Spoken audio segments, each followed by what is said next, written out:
Maaf Bu, ini memang mikrofonnya belum nyala. Astagfirullah, maaf, maaf, maaf. Dari awal tadi begitu?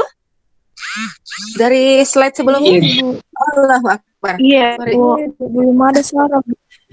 saya ulangi ya. Iya, Maaf, Bu. maaf, maaf. Iya, maaf. Oke, saya ulangi. Nah, hari Iya, ini Bu. kita akan masuk ke dalam katalisis enzim. Jadi masuk dalam katalisis enzim. Jadi pekan lalu kita sudah selesaikan kinetika fotokimia. Jadi mulai dari perbedaan antara reaksi fotokimia dengan reaksi termal atau reaksi kimia biasa. Sekarang sampai selesai kemarin ya. Jadi 2 pekan itu berturut-turut kita bicarakan mengenai fotokimia. Mulai dari perbedaannya dengan reaksi termal, kemudian masuk ke dalam kinetika reaksi fotokimia. Nah, hari ini kita masuk dalam reaksi katalisis enzim. Nanti pekan depan saya lanjut katalisis asam basa, kemudian nanti saya lanjutkan dengan kinetika polimerisasi. Nah, jadi ini saya lupa ini sudah pekan keberapa? Pekan keempat kayaknya ya. Mestinya sih kuis dulu, tapi saya lupa kalau hari ini sudah pekan keempat, pekan ketiga, pekan keempat ya. Saya lupa. Mestinya kita sudah kuis dulu kinetika mekanisme reaksi. Sudah pernah kuis kah? Sudah ya? Nah, kenapa tidak ada yang menjawab? Sudah pernah kuis sama saya nih kinetika? Belum ya? Belum rasanya ya? Kayaknya kemarin. Sudah kan? Belum, Bu. Belum, Kayaknya itu yang sudah itu kan ya apa? Bu. Kimia Itu inti. kimia inti, Belum, Bu. Bu. Yang kimia inti yang Iya, harusnya hari ini kuis karena selesai nih fotokimia. Cuma saya lupa. Jadi nggak apa-apa, kita masuk dulu ke katalis enzim, baru nanti setelah itu mestinya kuis ya. Nah, nanti pekan depan kita kuis lah. Jadi materinya sampai fotokimia saja. Jadi nanti katalisis enzim asam basa polimerisasi akan kita bahas lagi setelah kuis. Oke, tidak apa-apa hari ini belum kuis dulu. Jadi kita masuk dulu katalisis enzim. Oke. Nah, katalisis enzim itu lebih khusus dibandingkan katalisis asam basa. Jadi katalisis asam itu dia bekerja pada misalnya katalisisnya adalah asam apa ya? Asam sulfat H2SO4. Ya, asam sulfat ini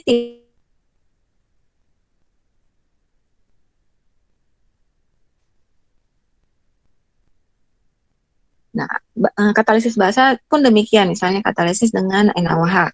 Jadi, katalisis enzim ini dia lebih khusus dibandingkan katalisis asam basa. Jadi, dia hanya bekerja untuk jadi satu enzim hanya bekerja untuk satu reaksi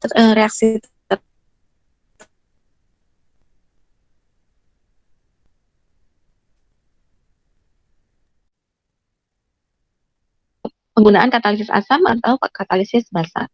Nah, terkadang kekhususan katalisis enzim ini bersifat mutlak atau satu enzim hanya bekerja atau mengkatalisis satu jenis reaksi saja. Nah, selain itu, kekhususan dari katalisis enzimatik ini terkadang lebih khusus lagi, yaitu dengan menunjukkan kekhususan stereokimia.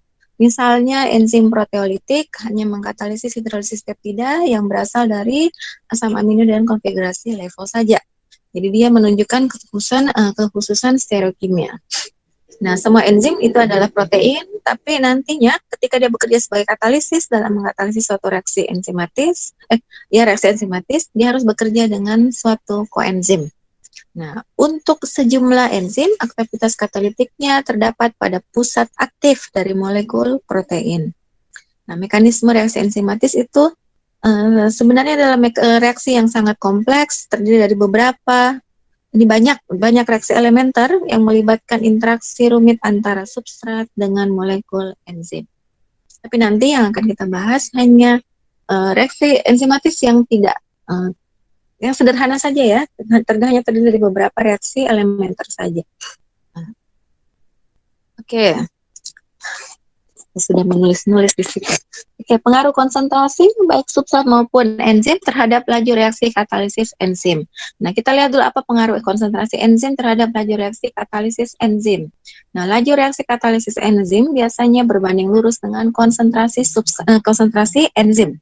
Semakin besar konsentrasi enzim, maka laju reaksi katalisis juga akan semakin besar.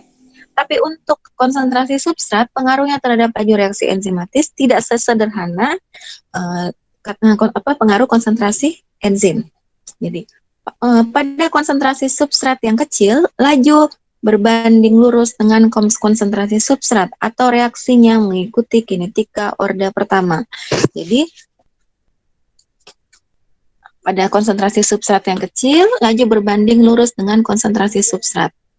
Jadi kalau hubungannya seperti itu, laju berbanding lurus dengan konsentrasi substrat, maka reaksinya adalah reaksi orde pertama.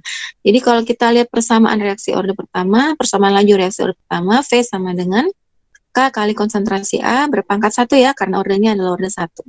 Jadi dari persamaan ini bisa kita lihat bahwa laju berbanding lurus dengan konsentrasi substrat. Namun, pada konsentrasi substrat yang besar, laju tidak bergantung lagi pada konsentrasi substrat atau reaksinya adalah reaksi orde ke nol. Jadi kalau kita lihat persamaan reaksi orde 0, V sama dengan K kali A, konsentrasi A. Kalau kita anggap substratnya kita simbolkan dengan A, konsentrasi A dipangkatkan dengan 0, A pangkat 0 adalah 1, konsentrasi A pangkat 0 itu sama dengan 1, maka laju tidak bergantung lagi pada konsentrasi substrat. Karena untuk orde 0, laju itu sama dengan konstanta laju reaksi. Jadi pengaruh konsentrasi substrat terhadap laju reaksi katalisis enzim itu berbeda dengan pengaruh konsentrasi enzim terhadap laju reaksi katalisis enzim. Nanti kita buktikan, betulkah pada konsentrasi substrat yang kecil, laju berbanding lurus dengan konsentrasi substrat, dan betulkah pada konsentrasi substrat yang besar, laju berbanding lurus, laju tidak sebanding lagi dengan konsentrasi substrat. Nanti kita akan buktikan. Jadi ini adalah contoh reaksi enzimatis. Jadi salah satu contoh reaksi enzimatis. Ini reaksinya sebenarnya ada 3, cuma reaksi yang pertama itu dia reaksi bolak-balik. Jadi ini simbolnya sebenarnya salah ya, tanda panahnya bukan seperti itu. Jadi kalau saya tuliskan reaksinya secara lebih lengkap, E tambah S, ini K1 menjadi ES, ES-nya jadi E plus S.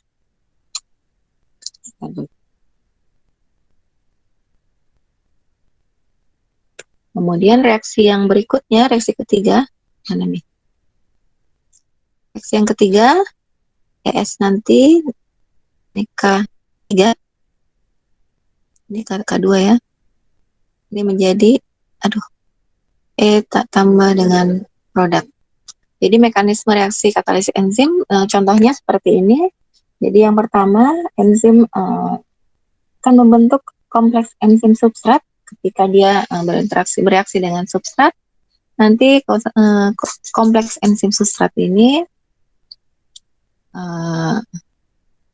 nantinya yang akan jadi pada reaksi ketiga baru akan terbentuk produk.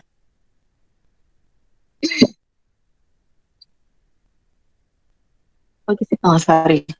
Ini simbolnya jangan K2 ya. Ternyata di sini simbolnya K-1 tidak apa-apa. Jadi saya tulis ulang. Jadi ini kalau kita jabarkan, maka reaksinya menjadi seperti ini. Ini K1 S, kemudian S, K-1, tambah S, kemudian S, ini K2 menjadi E ditambah dengan produk. Jadi seperti ini mestinya reaksinya. Oke, sekarang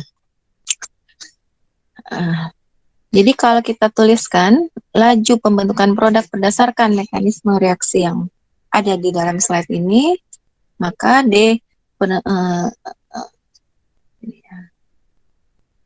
ada mana pulpennya? Oh ini astagfirullah. Jadi dP per dt sama dengan K2 dikali dengan ES ya. Nah, jadi laju pembentukan produk, jadi produk hanya ada pada reaksi yang ketiga, reaksi elementer yang ketiga, sehingga laju pembentukan produk atau P di sini itu sama dengan K2 dikali dengan konsentrasi enzim substrat. Nah, K karena konsentrasi enzim substrat ini enzim substrat ini adalah intermediate, maka dia tidak boleh muncul dalam persamaan laju yang ada di atas ini.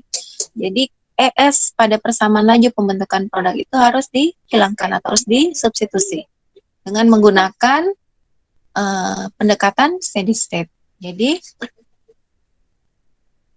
pendekatan keadaan tetap, saya pindah saja ke whiteboard ya. Saya pindah saja ke whiteboard supaya lebih mudah.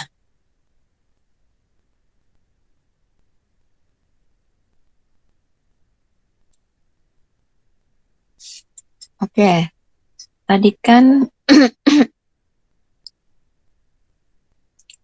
mekanisme reaksi enzimatisnya E ditambah S menjadi ES, ini K1, ES menjadi, ini K-1, ditambah S, K2, E ditambah produk. Nah, laju pembentukan produk pada reaksi enzimatis ini itu sama dengan K2 dikali dengan konsentrasi enzim substrat. Nah, karena enzim substrat ini adalah intermediate, dia adalah zat antara, jadi sebelum terbentuknya produk akan terbentuk kompleks enzim substrat, maka dia adalah intermediate-nya. Jadi untuk menghilangkan konsentrasi enzim substrat pada persamaan laju pembentukan produk, maka kita pakai pendekatan steady state untuk mencari konsentrasi enzim substrat. Jadi persamaan laju pembentukan konsentrasi enzim substrat, laju pembentukan enzim substrat, berarti K1 dikali dengan konsentrasi E kali S kurang K-1 K-1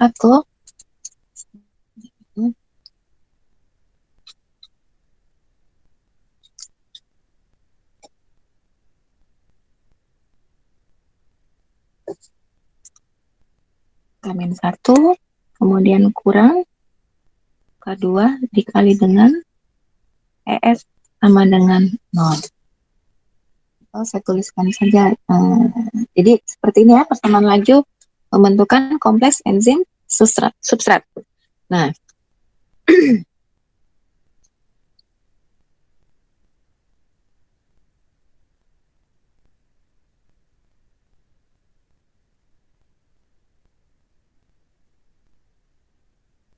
oke, sekarang biasanya konsentrasi substrat jauh lebih besar daripada konsentrasi enzim, sehingga hanya sedikit sekali substrat yang terikat pada enzim. Ya karena substratnya jauh lebih banyak ya dibandingkan enzim, jadi hanya sedikit nanti substrat yang terikat pada enzim. Nah, konsentrasi total enzim atau konsentrasi enzim mula-mula itu sama dengan, kalau kita simbolkan dengan E0, itu sama dengan konsentrasi enzim yang tersisa ditambah dengan konsentrasi enzim yang terikat pada substrat dalam kompleks enzim substrat.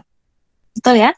Jadi konsentrasi enzim mula-mula atau E0, konsentrasi E0 itu sama dengan konsentrasi E yang tersisa atau yang tersisa pada waktu T ya, ditambah dengan konsentrasi enzim yang terikat pada substrat.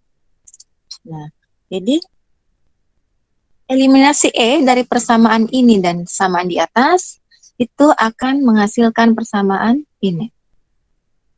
Akan menghasilkan persamaan ini ya aja. Jadi eliminasi E dari persamaan ini yang di atas ini dan persamaan yang di bawah ini akan menghasilkan persamaan ini. Oke. Sebentar saya ini saja ya. Nah, coba dari mana dapatnya ini?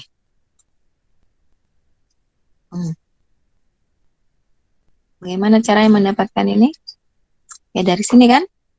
Jadi E yang ada di atas ini, yang ini, E di sini kita ganti dengan, nah berdasarkan persamaan mana ya? Berdasarkan persamaan ini, nah, konsentrasi E sama dengan konsentrasi E0 dikurangi konsentrasi enzim substrat. Nah, E di sini kita substitusikan ke persamaan yang ada di atas sini. Di sini ya. Kita substitusikan E di situ dengan E0 kurang ES. Jadi akan diperoleh persamaan yang ada di bawah sini. Jadi K1, E-nya kita ganti dengan E0 kurang ES. Jadi ini.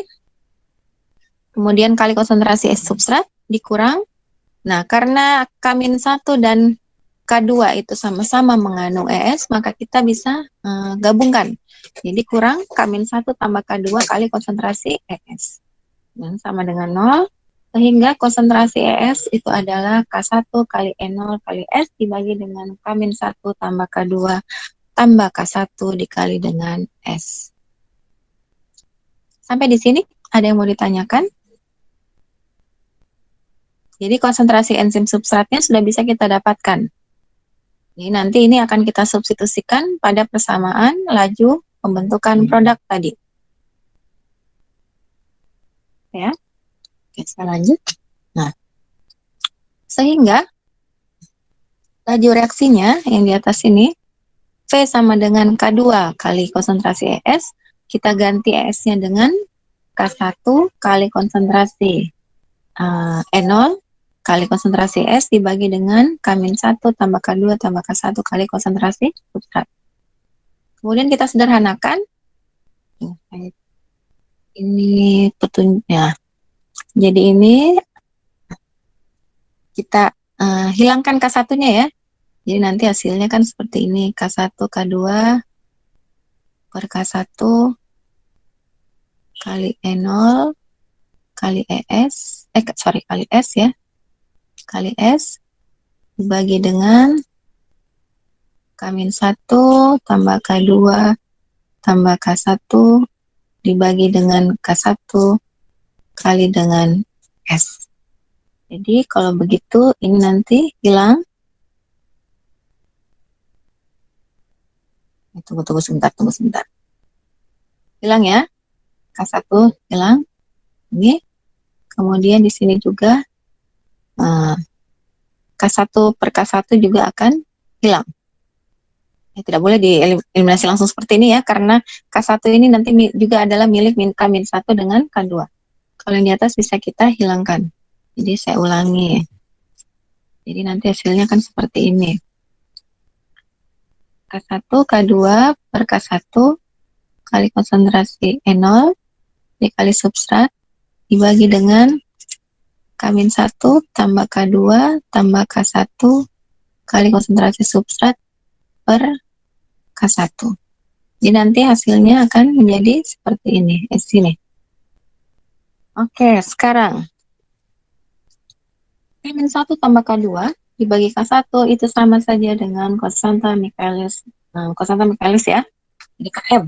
Konstanta Michaelis. Jadi berdasarkan mekanisme reaksi tadi, untuk reaksi pembentukan produk pada reaksi enzimatis dengan pembentukan kompleks enzim substrat, hanya satu pembentukan yang kompleks enzim substratnya. Jadi berdasarkan mekanisme tersebut, maka Michaelis menyatakan bahwa konstanta Michaelis itu sama dengan K-1 tambah K2 dibagi dengan K1.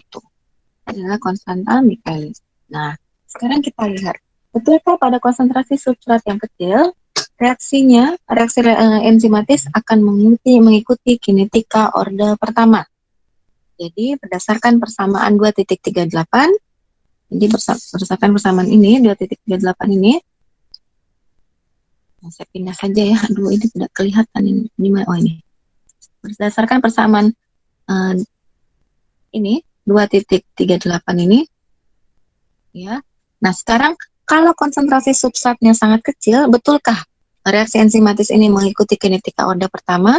Nah, bagaimana caranya kita turunkan? Nah, kalau konsentrasi substratnya sangat kecil atau cukup kecil jika dibandingkan dengan Km-nya, maka konsentrasi mana pulpen saya? Oh, ini di atas. Maka ini itu jauh lebih kecil dibandingkan Km. Sehingga konsentrasi substrat ini bisa diabaikan atau nanti dianggap sama dengan 0. Sehingga di bawah penyebutnya tinggal Km saja. Sehingga persamaan 2.38 akan menjadi persamaan 2.39 ini yang ada di bawah.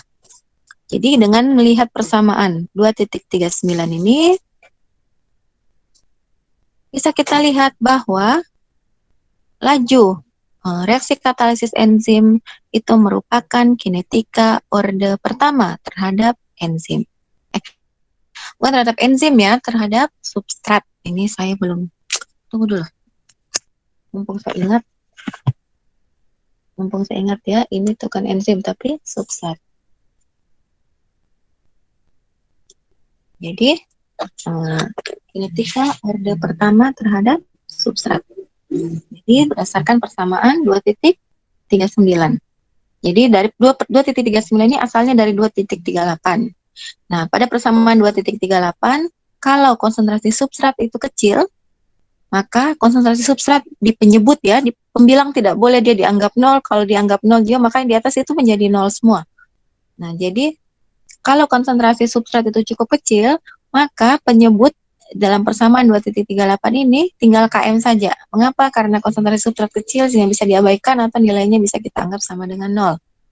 Nah, dengan demikian persamaannya akan menjadi persamaan 2.39 ini.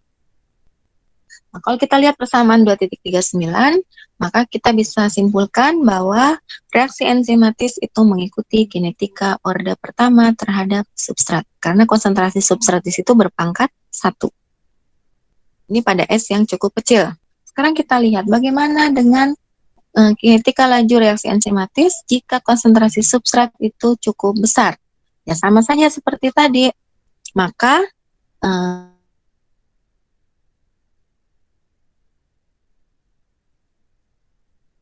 kalau menyebut persamaan 2.38 itu kita bisa abaikan. Sehingga Km pada persamaan 2.38 pada penyebutnya ya, itu kita anggap sama dengan 0, sehingga persamaan akan tinggal seperti ini. Ya, V sama dengan K2 kali konsentrasi E0 saja. Betul ya? Coba kita lihat. Jadi, kalau substrat ini, mana dia?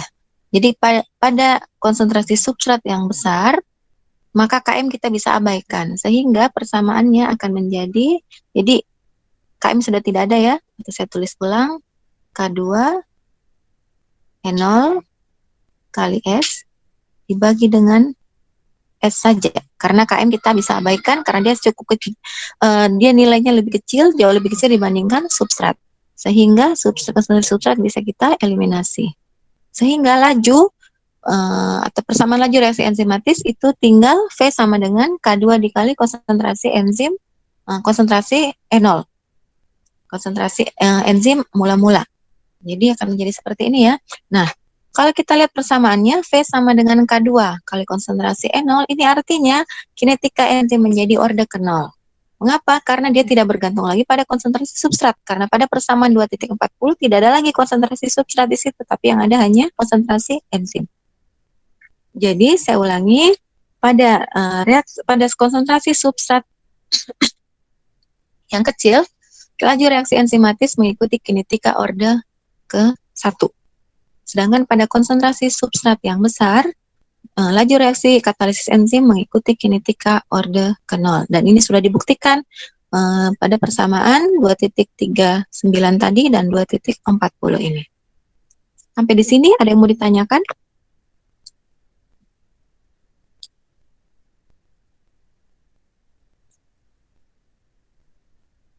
Sudah ada pertanyaan? Kalau begitu saya lanjut. Nah, persamaan 2.38 yang tadi ini, yaitu ya, K2 kali E0 kali S dibagi dengan Km tambah konsentrasi substrat, itu kalau dituliskan dalam bentuk persamaan garis lurus, akan menghasilkan persamaan 2.41. Ya, dibalik ya, Km-nya sekarang di atas, makanya di sini tertulis seper V. Jadi kalau kita balik persamaan 2.38 tadi, jadi kalau kita balik dia, nah pulpennya ini, ini dia. Jadi kalau kita balik, tadi kan persamaannya V sama dengan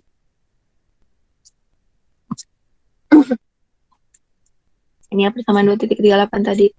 Di mana dia? Sorry. Ya, K2 kali E0 kali S dibagi dengan Km tambah 0 kali S dibagi dengan KM. Aduh, maaf. Susah. Susah menulisnya. Kelihatan. Kali konsentrasi. Nah, kalau ini saya balik, jadi super V, jadi super V sama dengan KM tambah S dibagi dengan K2 kali N0 kali S. Nah, kemudian kalau mau dipisahkan akan menjadi seperti itu. Bagaimana cara menurunkannya? Kenapa jadinya menjadi persamaan 2,41? Bagaimana cara menurunkannya itu?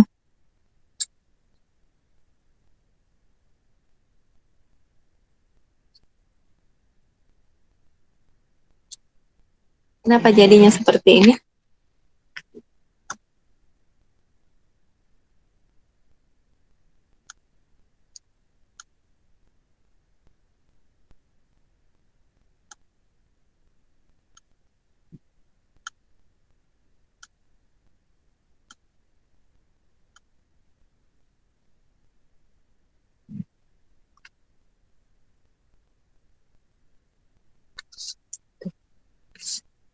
Jadi tadi kan persamaannya V sama dengan K2 kali N0 kali S dibagi dengan KM ditambah S. Jadi awalnya tadi V sama dengan K2 N0 kali S. Jadi asalnya kan begini, V sama dengan K2 N0 kali S dibagi dengan KM ditambah dengan konsentrasi substrat. Nah, kita mau ubah persamaan ini menjadi persamaan garis lurus. Jadi nanti ada gunanya persamaan garis lurus itu. Jadi nanti kalau kita buat grafik, kita bisa hitung berapa konstanta neutralisnya dari kurva tersebut. Oh, menggunakan kurva tersebut untuk menentukan KM untuk suatu reaksi enzimatis. Jadi dengan mengubah persamaan ini menjadi persamaan garis, jadi seperti kalau kita balik berarti menjadi KM tambah konsentrasi substrat dibagi dengan K2 N0 kali konsentrasi substrat.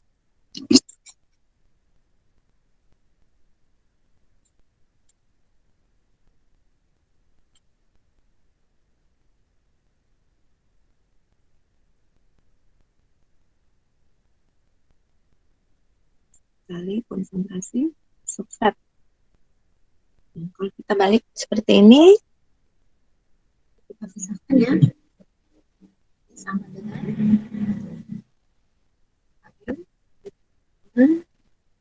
K2 0 ditambah S dibagi dengan K2 N0 kali substrat. Ini kita bisa eliminasi. Nanti hasilnya sama dengan KM dibagi dengan 2 N0 kali konsentrasi substrat ditambah super K2 kali konsentrasi N0. Ini akan menjadi seperti ini. Nah, atau seperti sama dengan KM dibagi dengan K2 0 kali super konsentrasi substrat ditambah super K2 N0. Jadi ini sama saja dengan persamaan garis Y sama dengan AX plus B. Jadi nanti kita bisa buat kurva. Kita bisa buat kurva hubungan antara super V dengan super S. Jadi sebagai absisnya adalah super S, sedangkan ini adalah koordinatnya super V. Nah, nanti kalau sudah dibuat kurva, nah nanti intercept dari kurva tersebut adalah ini. Ya, interceptnya. Slope-nya, maaf. Slope-nya adalah KM dibagi dengan K2 kali konsentrasi enzim awal. Sedangkan intercept-nya adalah super K2 kali konsentrasi enzim awal. Nah, dari kurva nanti, misalnya, ini misalnya ya, dihasilkan kurva seperti ini, maka sudut yang dibentuk oleh kurva kita simbolkan dengan theta saja, maka nanti slope itu sama dengan tangens dari theta. Slope sendiri itu sama dengan Km, jadi Km dibagi K2 kali E0. Ini sama dengan tangens dari sudut yang dibentuk kurva. Nah, tangens di sini adalah kemudian nanti kalau kita sudah dapatkan besarnya slope atau tangens theta, maka nanti bisa kita hitung konstanta Michaelis untuk reaksi enzimatis tersebut. Tapi dengan catatan konsentrasi enzim mula-mula, kemudian konstanta laju pada reaksi elementer kedua itu juga diketahui. Jadi dengan catatan ini diketahui sehingga dari kurva kita bisa hitung tangens theta, nantinya kita bisa hitung konstanta Michaelisnya. Sampai di sini ada yang mau ditanyakan mengenai persamaan ini?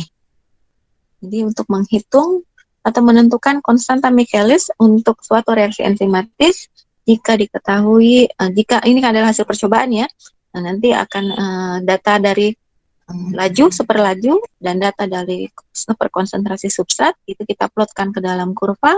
Kalau dihasilkan kurva seperti ini, maka sudut yang dibentuk oleh kurva ini kita simbolkan dengan theta, maka tangens dari sudut ini itu sama dengan slope dari persamaan ya, persamaan garis.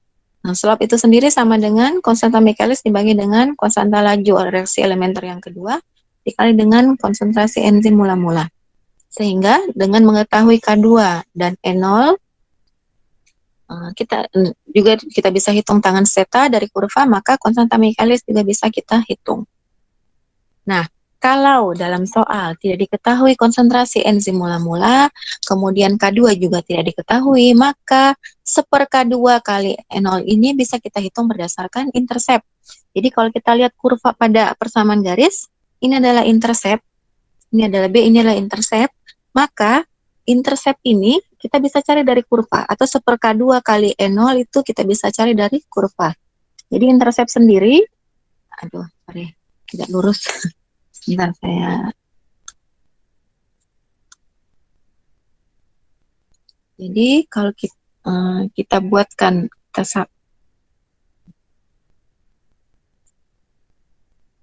jadi kalau kurvanya tidak sampai di memotong sumbu Y, sedangkan intercept sendiri adalah perpotongan antara kurva dengan sumbu Y, maka kita bisa ekstrapolasi kurvanya pakai penggaris ya. Kita ekstrapolasi sampai dia memotong sumbu Y. Pada X sama dengan 0. Ini kan X-nya sama dengan 0 ya. Intercept adalah perpotongan antara kurva dengan sumbu Y pada X sama dengan 0. Maka kita ekstrapolasi. Kalau tidak dia tidak memotong sumbu Y, kita ekstrapolasikan sampai dia memotong sumbu Y. Nah, titik di mana terjadi perpotongan antara kurva dengan sumbu Y pada X sama dengan 0 itu adalah intercept. Berarti nanti nilainya di sini 0, sekian ya. Jadi ada angkanya. Nah, itulah interceptnya. Nah, intercept itu sama dengan seper K2 kali konsentrasi enzim mula-mula. Jadi kita masukkan nilai interceptnya untuk menggantikan seper K2 konsentrasi enzim mula-mula. Jadi seper K2 enzim mula-mula itu kita bisa ketahui dari interceptnya, intercept kurva. Karena intercept kurva itu adalah seper K2 kali konsentrasi enzim mula-mula. Jadi kalau di soal tidak ada konsentrasi enzim mula-mula dan tidak ada konstanta laju untuk reaksi elementer yang kedua, maka seper K2 kali konsentrasi E0 itu kita bisa cari berdasarkan intercept dari kurva. Sehingga Km bisa kita tentukan. Sampai di sini ada yang mau ditanyakan?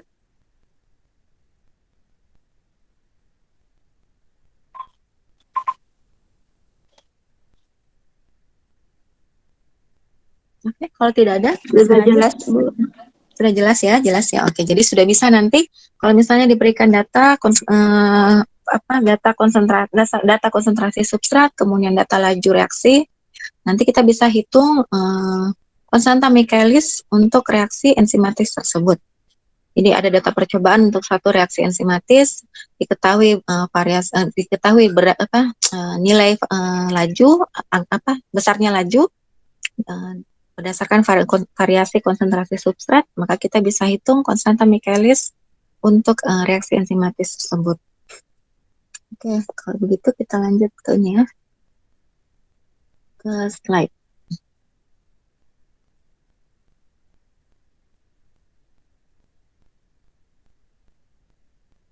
Oke, ini ya.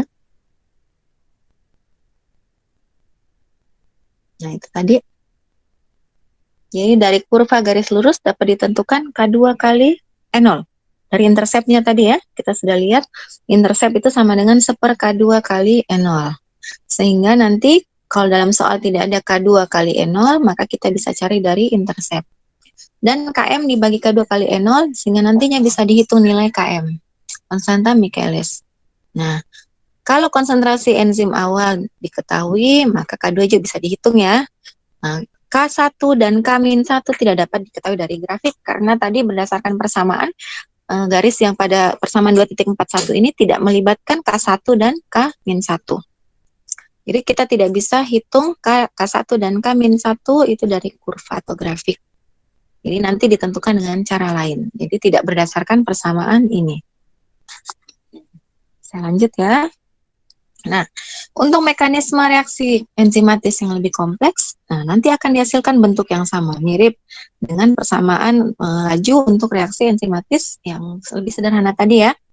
Nah, sama saja. Nah, contohnya, ini ada reaksi di slide ini. Ini adalah reaksi enzimatis yang lebih kompleks, di mana terbentuk dua intermediate, yaitu kompleks enzim substrat yang pertama dan kompleks enzim substrat yang kedua. Ini disimbolkan dengan ES dan ES aksen. Ya sama saja menentukan laju pembentukan produknya ya sama dengan menggunakan pendekatan steady state terhadap ES dan ES aksen. Cuma di sini kan tidak diberikan mekanisme reaksinya ya. Oke, jadi dengan menggunakan steady state untuk ES dan ES aksen akan dihasilkan persamaan laju pembentukan produk itu sama dengan 2.42. Ini kan melewati beberapa tahap elementer ya, di sini tidak dicantumkan. Tapi, oh ya, ini kan bisa dijabarkan saja ya. Jadi di sini ada 1, 2, 3, 4. Jadi ada 4 reaksi elementer.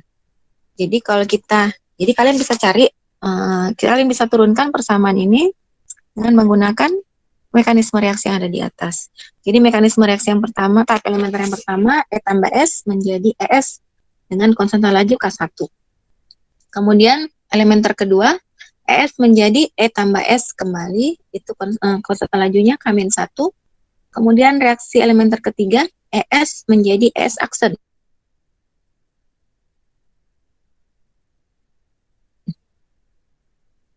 Dengan konstanta laju K2, kemudian dengan produk dengan konstanta laju K3. Itu mekanisme reaksinya. Nah, dengan menggunakan sebentar.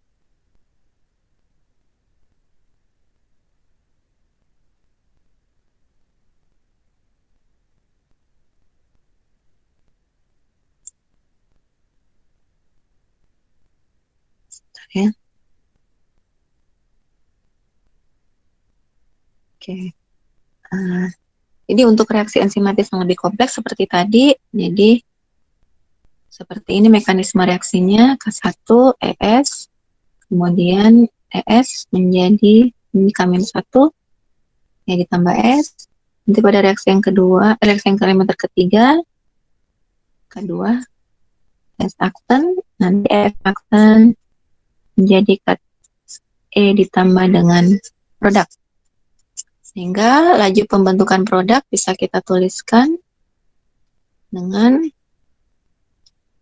K3 dikali dengan konsentrasi enzim substrat. Nah, dengan menggunakan steady state untuk enzim substrat, jadi aksen per dt sama dengan K2 kali ES dikurang K3 kali ES aksen sama dengan 0, maka K2 ES itu sama dengan K3 ES aksen. Maka konsentrasi sama dengan K2 per K3 kali ES.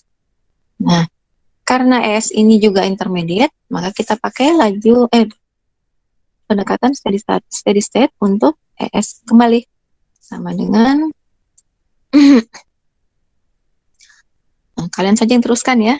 E dikali dengan S kurang K-1 ES kurang K2 kali ES sama dengan 0. Nah, silakan kalian lanjutkan. Kalian lanjutkan sendiri ya. Jadi nanti ES-nya nih berapa? Nanti kalian lanjut sendiri dengan cara yang sama seperti tadi. Nanti setelah dapat ES-nya, masukkan di sini ES-nya. Nanti setelah itu, masukkan konsentrasi ES pada persamaan awalnya ini. Nah, dengan menggunakan pendekatan steady state, untuk ES dan ES aksen, nanti akan dihasilkan persamaan laju pembentukan produk pada reaksi enzimatis tadi adalah seperti persamaan 2.42. Kalian teruskan sendiri ya. Nah, betul tidak nanti akan menghasilkan persamaan 2.42 ini. Jadi dilanjutkan sendiri. Sama caranya seperti tadi. Jadi eliminasi dulu E-nya jadi E-nya nanti diganti dengan E0 dikurangi S. E0 dikurangi S. Yang sama caranya seperti tadi. Ini. Sama ya. Jadi E0-nya kita ganti dengan E-nya kita ganti dengan E0 dikurangi ES. Jadi nanti akan menghasilkan persamaan untuk menghitung konsentrasi ES-nya. Nanti setelah dapat ES, baru masukkan ke dalam persamaan laju pembentukan ES aksen. Sehingga nanti akan diperoleh konsentrasi ES aksen, kemudian konsentrasi ES aksen akan kita ganti ke dalam akan kita substitusi ke dalam persamaan laju pembentukan produk. Sehingga nanti akan dihasilkan persamaan 2.42. Sampai di sini ada yang mau ditanyakan? Jadi untuk mekanisme yang lebih kompleks dari ini juga bisa kita selesaikan persamaan laju pembentukan produknya dengan menggunakan pendekatan steady state untuk masing-masing intermediate. Ada yang mau ditanyakan sampai sini?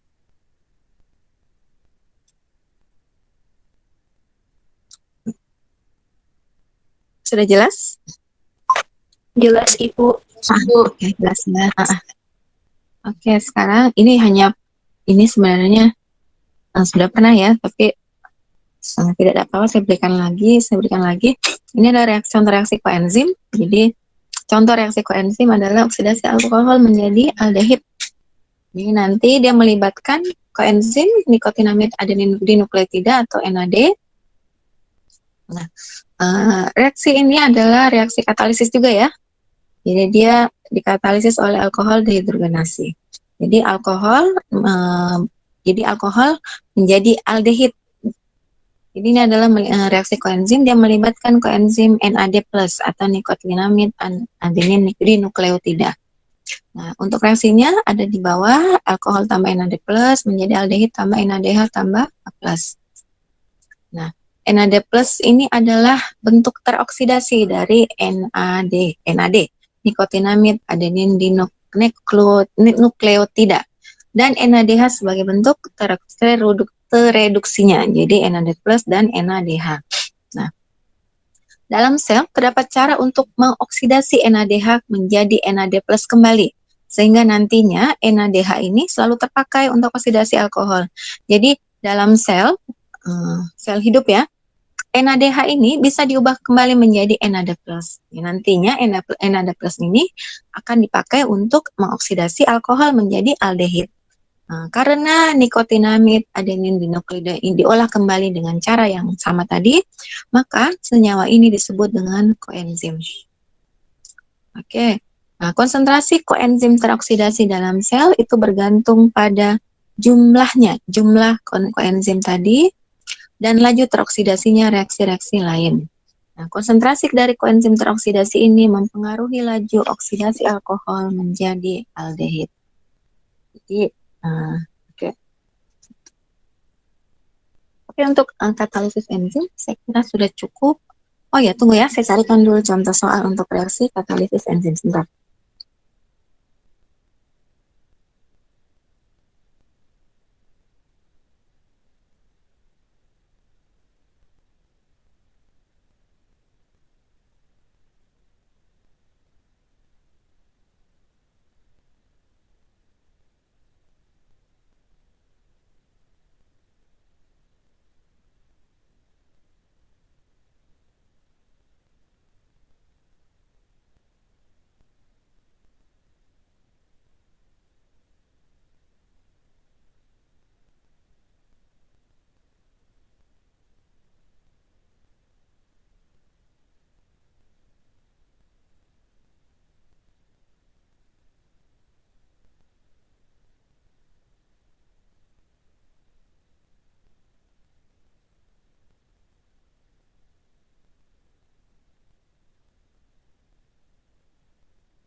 Ya, sebentar dulu ya, carikan dulu reaksi enzimatisnya.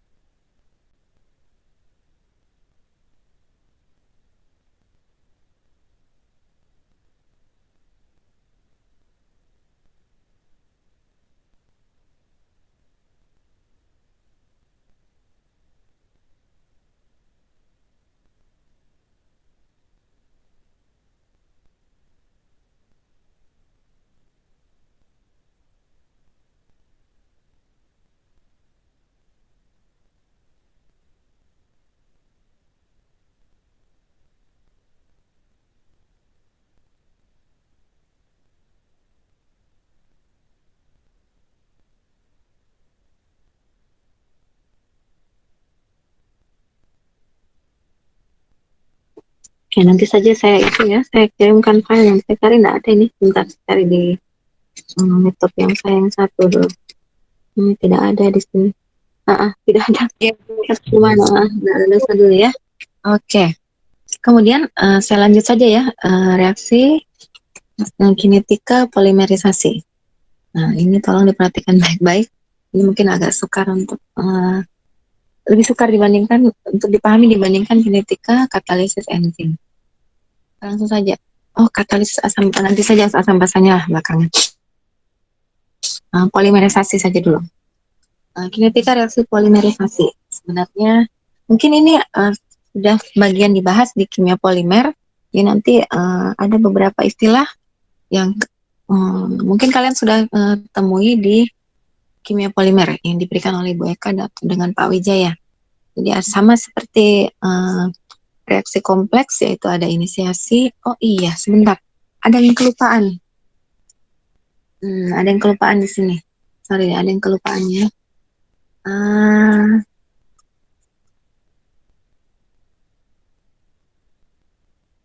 Sebentar. Reaksi kompleks ya. Mungkin sudah diberikan oleh Pak Wijaya.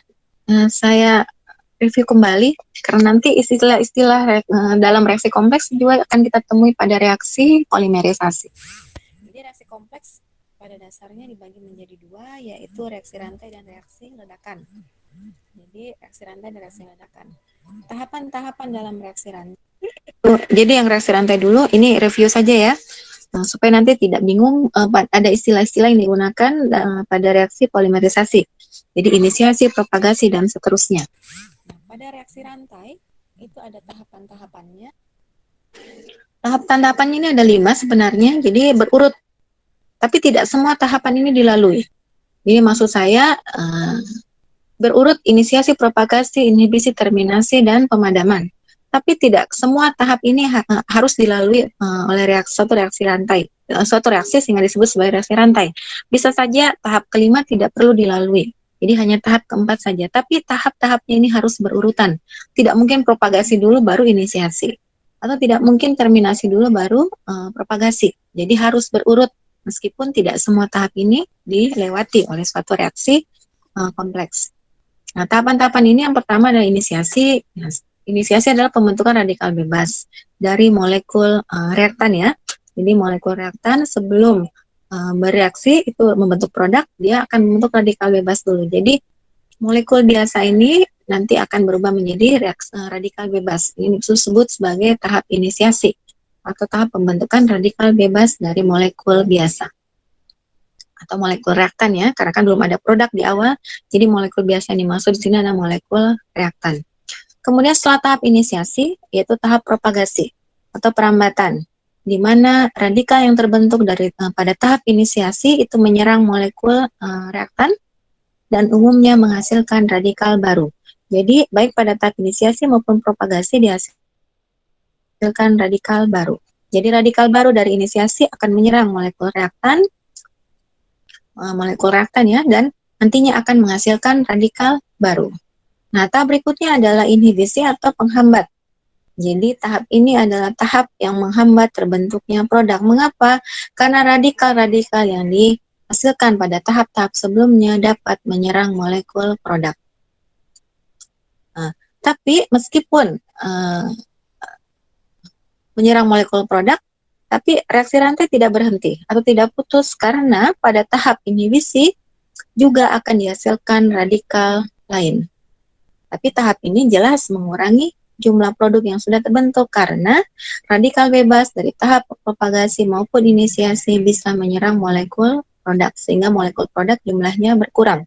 Oleh karena itu tahap ini dinamakan tahap penghambat atau inhibisi. Nah, tahap keempat adalah terminasi atau pengakhir berupa penghilangan radikal bebas. Nah, kalau radikal bebasnya hilang, maka reaksi rantai pasti berhenti. Proses penghilangan radikal bebas ini bisa jadi karena terjadinya penggabungan radikal-radikal bebas membentuk molekul netral, atau bisa juga radikal bebas ini bereaksi dengan bejana tempat reaksi, sehingga nantinya yang tadinya radikal bebas akan menjadi netral kembali. Tahap kelima adalah pemadaman. Kalau pada tahap keempat belum semua radikal bebas itu hilang, maka tahap kelima harus dilewati. Jadi tahap kelima adalah reaksi pemadaman, di mana radikal bebas yang masih ada, itu akan disapu oleh molekul yang punya elektron tunggal seperti molekul NO. Jadi pada molekul NO, jumlah elektron pada N kan tunggal ya, jadi ada satu yang tidak berpasangan. Nah, molekul dengan berelektron tunggal seperti NO ini nanti dia akan menangkap radikal bebas yang masih ada, sehingga nanti akan terbentuk molekul. Jadi radikal bebas akan menjadi habis ya, karena dia ditangkap oleh NO. Nah, contoh reaksi rantai adalah reaksi pembentukan HBr dari H2 dan Br2. Nah, untuk reaksi ini itu adalah reaksi rantai, jadi melewati 4 tahap. Ya, tidak ada tahap kelima ya, jadi hanya 4 tahap. Jadi tahap pertama inisiasi, di mana Br2 ini, jadi mekanisme reaksi ini melibatkan molekul M. Jadi M ini sebenarnya seperti katalisis ya, seperti katalis. Sebenarnya bukan katalis sih, dia gunanya adalah ketika terjadi pemutusan ikatan antara Br dalam Br2, nah dia akan berubah menjadi dua atom brom ya dalam fasa gas. Nah ini kalau tidak ditangkap oleh molekul, dia kan berenergi tinggi, jadi karena reaksi ini menghasilkan energi yang sangat tinggi atau eksoterm, maka diperlukan molekul yang bisa menangkap atau mengambil menyerap kelebihan energi. Kalau energinya besar, maka Br ini akan tidak bisa ditangkap, tidak bisa dikumpulkan, dia akan terbang karena reaksi ini adalah reaksi eksotermik. Br ini tidak bisa dikumpulkan atau tidak bisa diambil karena reaksi ini adalah reaksi eksotermik, maka akan menghasilkan energi yang sangat besar. Nah, untuk menangkap Br ini, maka energi dari reaksi ini harus diturunkan. Nah, dengan menambahkan M ini. Jadi M ini untuk mengurangi atau menangkap kelebihan energi yang dihasilkan dari reaksi pemutusan ikatan antara atom Br dalam Br2. Nah, selanjutnya terbentuk Br, 2Br ya. Br ini adalah radikal bebas. Jadi ini adalah tahap inisiasi karena pembentukan radikal bebas dari molekul netral. Dalam hal ini dari Br2. Nah, setelah terbentuk radikal bebas pada tahap inisiasi, radikal bebas ini menyerang molekul H2 dan nantinya terbentuk radikal bebas baru yaitu H. Ini adalah tahap propagasi. Nah, tahap yang ketiga atau elementer yang ketiga juga adalah tahap propagasi. Mengapa? Karena radikal bebas yang terbentuk dari tahap elementer dia akan menyerang elektron yaitu 2, sehingga akan dihasilkan radikal bebas baru yaitu Br. Nah, tahap keempat, elementer keempat itu adalah tahap inhibisi, di mana terjadi penyerangan molekul produk oleh radikal bebas yang dihasilkan dari tahap propagasi tadi. Jadi radikal bebas H akan menyerang molekul produk HBr sehingga akan terbentuk radikal baru lagi yaitu radikal Br. Nah, tahap keempat ini, elementer keempat ini adalah tahap inhibisi karena jumlah molekul produk itu akan berkurang karena dia akan diserang oleh radikal bebas H. Nah, pada tahap keempat, tahap terminasi atau pemadaman, semua radikal bebas akan bergabung ya sehingga nanti tidak ada lagi radikal bebas yang terbentuk atau yang tersisa. Jadi Br tambah Br akan menjadi Br2. Hanya sudah habis ya, hanya sudah digunakan. Jadi yang tersisa adalah Br saja. Jadi Br ditambah Br akan menjadi Br2. M tadi dari awal ya, jadi M itu akan dihasilkan kembali pada akhir reaksi karena dia tidak ikut bereaksi. Dia semacam katalis tapi bukan katalis ya. Dia seperti katalis akan dihasilkan pada akhir reaksi dan tidak bereaksi. Dia gunanya bukan untuk mempercepat reaksi seperti pada katalis, dia hanya digunakan untuk menyerap kelebihan energi pada reaksi elementer pertama. Oke, jadi tahap-tahap reaksi rantai itu ada 5 ya. Inisiasi, perambatan, propagasi, inhibisi, terminasi, dan pemadaman. Jadi untuk reaksi pembentukan HBr dari H2 dan Br2 tidak melewati tahap kelima yaitu pemadaman karena pada tahap keempat semua radikal bebas itu sudah tidak ada yang tersisa, sudah bergabung membentuk molekul netral. Oke. Nah, berdasarkan mekanisme reaksi ini, maka bisa kita tuliskan laju pembentukan HBr berdasarkan mekanisme reaksi tersebut yaitu pada persamaan 2.34. Jadi kalau mau dikerjakan silahkan nanti kalian buktikan apakah laju pembentukan HBr itu sama dengan persamaan 2.34 ini dengan menggunakan mekanisme reaksi yang ada pada slide ini. Jadi M-nya ingat ya, M itu tidak ikut ditulis dalam persamaan laju pembentukan HBr. Karena dia kan tidak ikut bereaksi ya, dia tidak ikut bereaksi. Jadi setelah digunakan pendekatan steady state untuk H dan Br, karena H dan Br itu adalah radikal bebas, dan dia tidak muncul dalam persamaan reaksi total, jadi persamaan reaksi total hanya melibatkan H2, Br2, dan HBr saja. Sedangkan dalam mekanisme reaksi ada spesi H dan spesi Br. Oleh karena itu, H dan Br ini disebut sebagai intermediate-nya. Dan dengan menggunakan persamaan steady state untuk H dan Br, maka akan diperoleh persamaan laju pembentukan HBr sama dengan persamaan 2.34 ini. Silahkan diselesaikan sendiri. Itu ordernya ada yang 3/2 ya, ada yang 1/2, berarti kan dalam persamaan reaksi ini di situ ada 2 Br, kemudian itu kan nanti berpangkat 2 ya. Nanti pasti ada pangkatnya yang lebih dari 1. Ada yang berpangkat 2 pasti kan, oleh karena itu nanti diperoleh pangkat pecahan seperti itu. 3/2 dan 1/2. Ada yang mau ditanyakan sampai sini?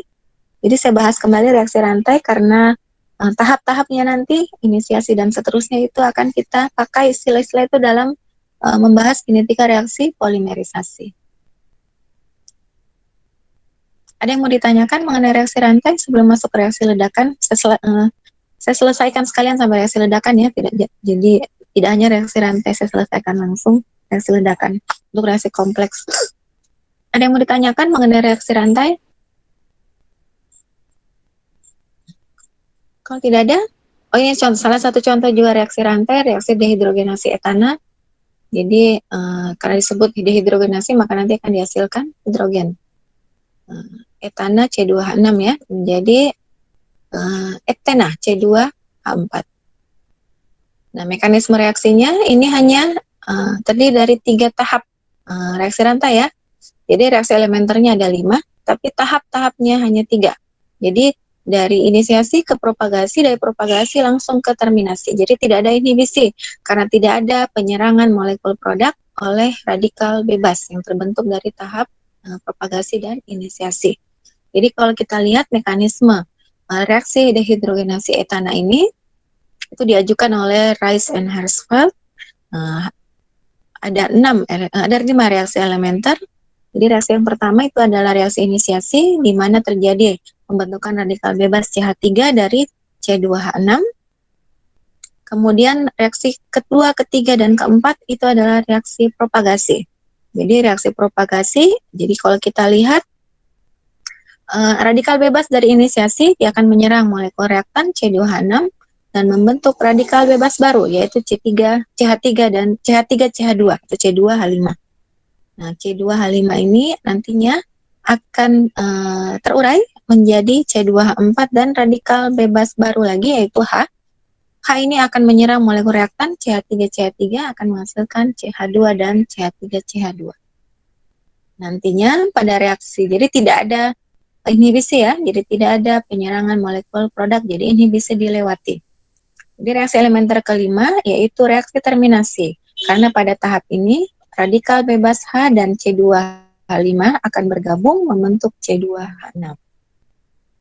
Oke, jadi berdasarkan mekanisme reaksi ini, maka kita bisa lihat intermediate-nya itu ada CH3, kemudian CH4, kemudian CH3CH2, kemudian H. Jadi ada CH3, CH4, CH3CH2, dan H. Jadi ada 4 intermediate. Jadi ada 4 intermediate ya dalam reaksi ini. Dan dengan menggunakan pendekatan steady state untuk radikal-radikal atau intermediate-intermediate pada mekanisme reaksi dapat diturunkan persamaan laju pembentukan produk, bukan pembentukan ya, persamaan laju penguraian. Bukan penguraian, dehidrogenasi, maaf. Jadi persamaan laju dihidrogenasi etana itu diberikan oleh persamaan 2.35. Jadi silahkan dibuktikan apakah betul persamaan 2.35 ini itu adalah persamaan laju dehidrogenasi etana. Maka ini pengurangan konsentrasi etana ya karena laju dehidrogenasi. Jadi di situ ada pangkat 1/2. Berarti itu CH3-nya kan nanti pangkat 2. Makanya di sini muncul pangkat 1/2 pada persamaan 2.35. Ada pertanyaan sampai sini?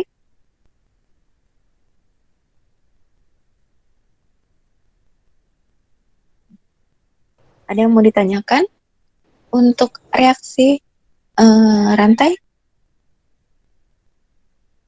Jadi kalau mau dikerjakan, silakan dikerjakan. Jadi pembuktian apakah reaksi persamaan 2.35 adalah persamaan laju dehidrogenasi etana berdasarkan mekanisme reaksi Rice-Hershfield ini. Kalau tidak ada, saya lanjut.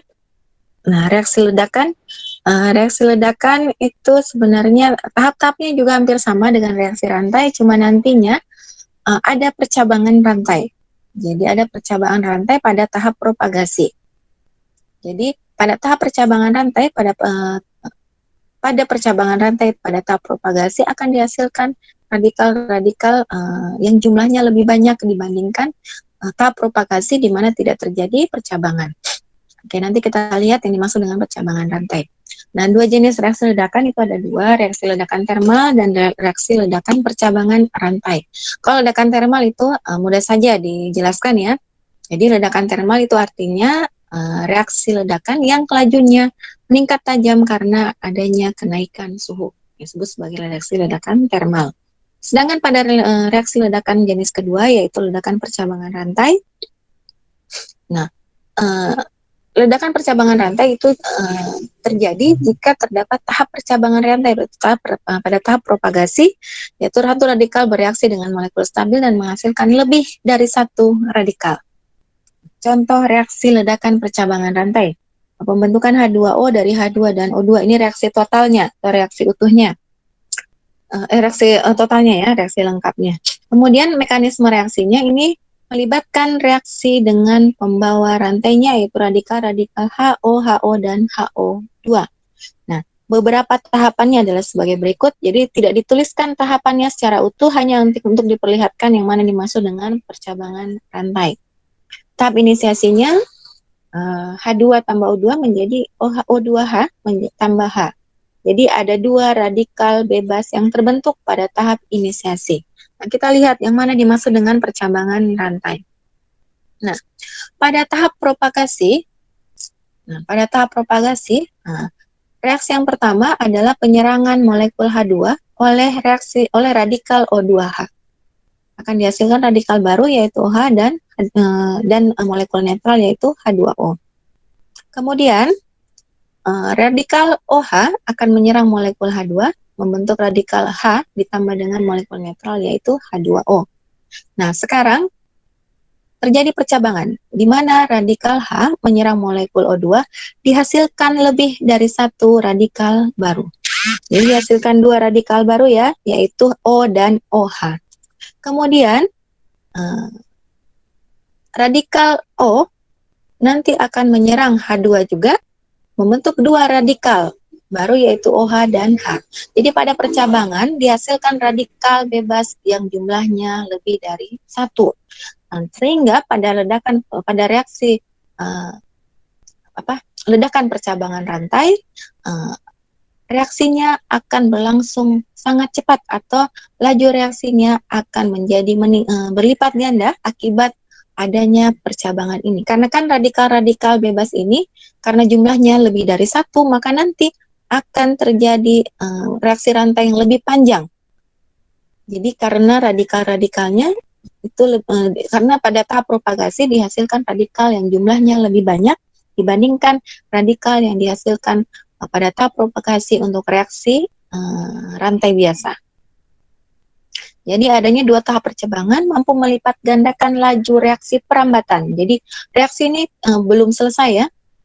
Dan reaksi ini berlangsung secara eksoterm hingga mencapai ledakan atau kenaikan lajunya akan meningkat tajam sehingga nanti akan memicu yang dinamakan atau akan menghasilkan yang dinamakan reaksi ledakan. Oke, saya kira cukup untuk hari ini. Jadi ini adalah pengantar sebelum kita masuk ke dalam kinetika reaksi polimerisasi. Jadi nanti pada kinetika reaksi polimerisasi tidak perlu saya jelaskan lagi apa yang dimaksud dengan inisiasi, propagasi, dan seterusnya. Oke, saya kira cukup ya untuk hari ini. Kita ketemu pekan depan. Oh, kita kuis dulu. Terserah kuisnya mau hari kuliahnya atau kita ambil hari lain supaya pekan depan saya lanjut saja materi. Karena kan dua pekan lalu kita libur ya. Jadi sebaiknya kuisnya diambil hari lain saja sebagai pengganti yang kita libur 2 pekan lalu itu. Jadi pekan depan saya lanjut saja materinya. Jadi nanti silakan dibicarakan mau kuis hari apa. Materinya hanya mekanisme reaksi kimia beserta reaksi fotokimia saja. Nanti akan saya share soal latihan fotokimia dan materi dari fotokimia. Oke, terima kasih atas perhatiannya. Assalamualaikum warahmatullahi wabarakatuh. Waalaikumsalam warahmatullahi wabarakatuh. Terima kasih, Bu. Waalaikumsalam warahmatullahi wabarakatuh. Terima kasih. Waalaikumsalam warahmatullahi wabarakatuh.